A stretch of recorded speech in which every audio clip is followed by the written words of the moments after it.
lance là-dedans au mois d'octobre. Mois de janvier, je sens qu'autour de moi, là, il y a des gens que j'ai toujours eu le goût d'aider les gens autour de moi, puis de sentir que je fais une différence auprès des gens. Ça a toujours été quelque chose qui était dans moi.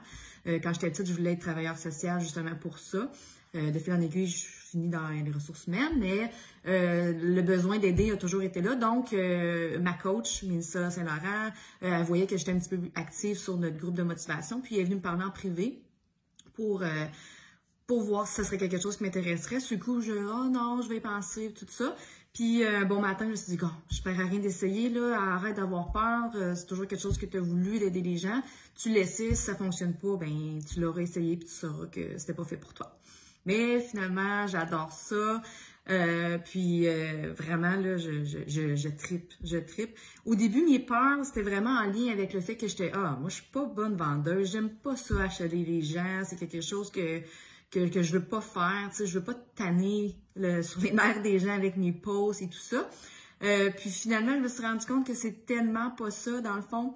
Quand que je veux voir les gens, je les achète pas du tout, au contraire, c'est des « Oh mon Dieu, merci, grâce à toi, je me suis, tu sais, donné le courage de me donner la petite énergie qui me manquait, là, pour pas dire le coup de pied au derrière, dans le fond. » C'est tellement gratifiant par la suite de continuer à voir leur performance, puis de voir qu'ils atteignent leur objectif, puis qu'ils sont fiers d'eux. Dans mon parcours avant, j'ai quand même 2 jeunes enfants, j'ai mon conjoint qui est paramédic, qui travaille beaucoup, donc j'avais jamais de temps. Je me suis dit, c'est impossible. D'un, j'ai pas le temps de m'entraîner.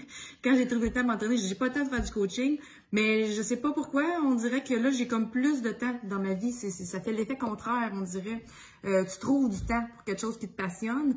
Puis, moi, j'implique mes enfants là-dedans, ils aiment ça, donc... tu sais, je montre les petites vidéos qu'on fait, puis ma grande, surtout, est super contente. Puis quand je m'entraîne, il embarque avec moi, quand je fais mes preps et tout. Puis quand je fais le coaching aussi, tu sais, je leur dis, regarde, telle personne, là. Fait, je trouve que c'est une belle valeur que je suis en train de leur inculquer, tu sais, d'aider les autres, puis c'est ça, puis d'aider les autres, puis de motiver les autres, puis de leur apprendre comme quoi que, tu sais, de partager autour de nous l'importance de la santé. C'est important, puis ça va de soi, dans le fond, surtout dans la nouvelle réalité qu'on vit. Notre petite vie de famille est en train de changer, puis juste d'aider les gens, puis de recevoir des beaux messages de « Oh mon Dieu, merci, ça fait des années que je remets à demain, puis que je le fais jamais, puis grâce à toi, tu sais, je prends ma santé, puis je fais mon changement de style de vie. » Donc en gros, c'est ça. Je veux partager, dans le fond, le bien-être que ça me fait à moi et à ma famille d'être devenue coach. Puis aussi, ça me motive à moi-même me garder motivée. Tu sais, je veux pas... avant, je m'entraînais 2-3 mois intensifs, ça j'arrêtais, puis je pensais que j'étais correct. Mais tu sais, dans le fond, ça me motive à garder la même lignée, puis le même style de vie, puis de pas lâcher. Là. Donc, c'est autant...